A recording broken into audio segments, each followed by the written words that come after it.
Howdy, this is Liberal Gunner here, and today I'm going to be talking about the Mossberg Maverick 88 12 gauge pump shotgun. I know it's unloaded right now, there's nothing in the chamber. No. I'll let you see. You can see nothing in the chamber, it's all clear, nothing in the tube.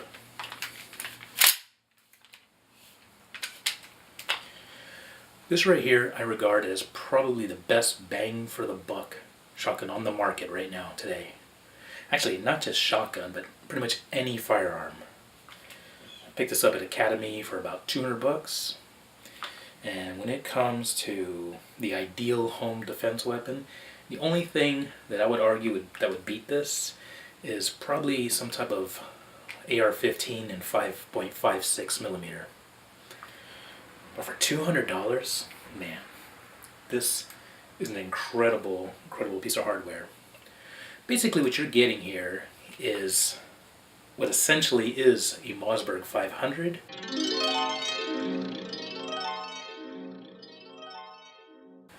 However, it's a bit less expensive because, one, the parts are made in Mexico.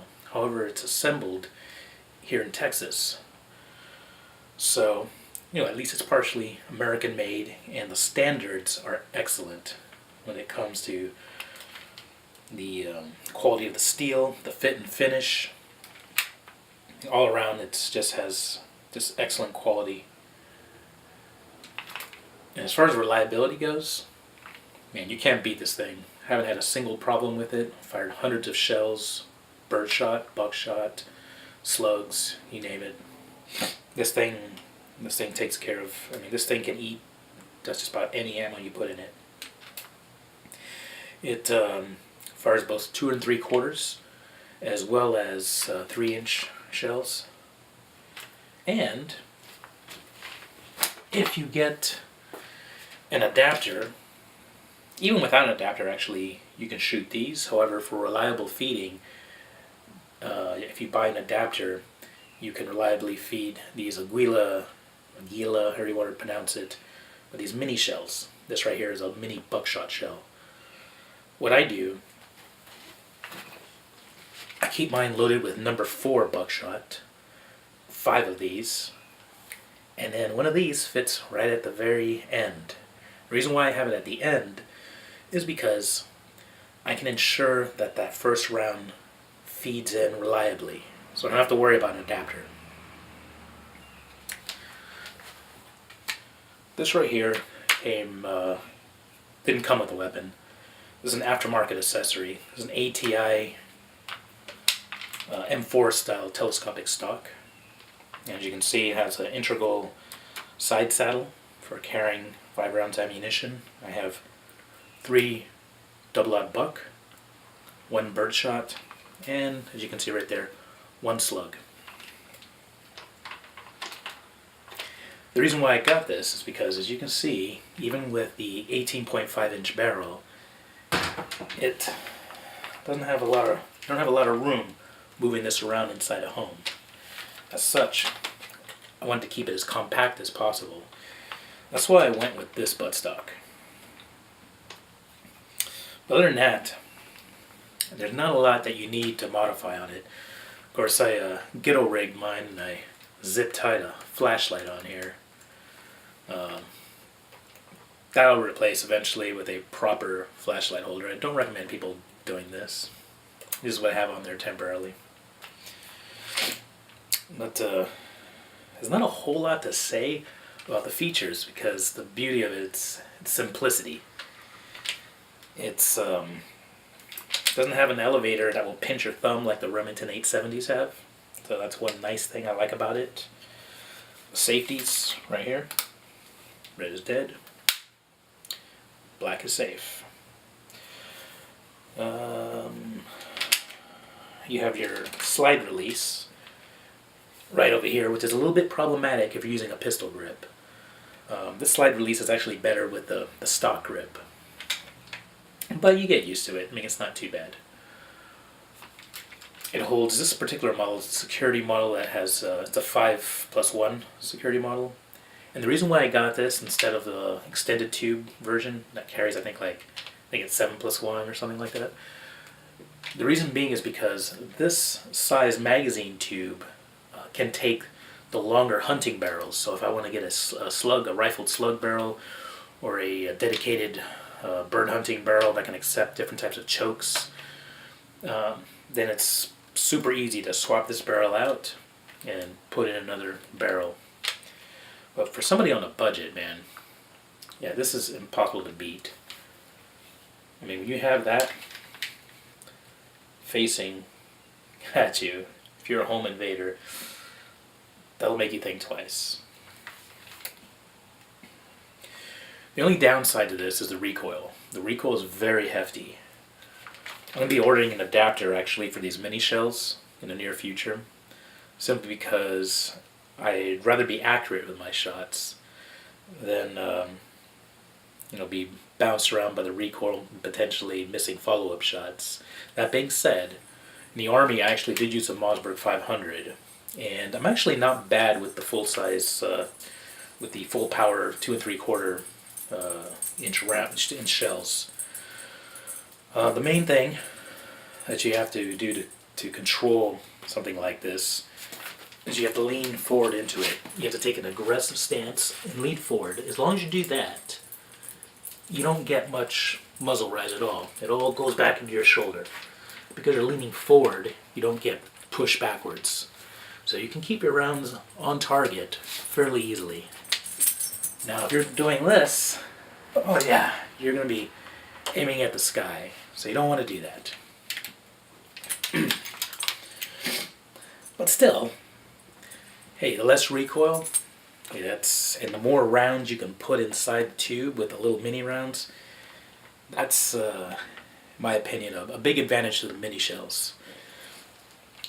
So that's why I'm going to be getting the adapter. But just as it is, with number 4 buckshot, I mean, it's a great home defense weapon. The reason why I went for number 4 instead of the normal double-aught buck is actually pretty simple. A lot of people are afraid of over-penetration.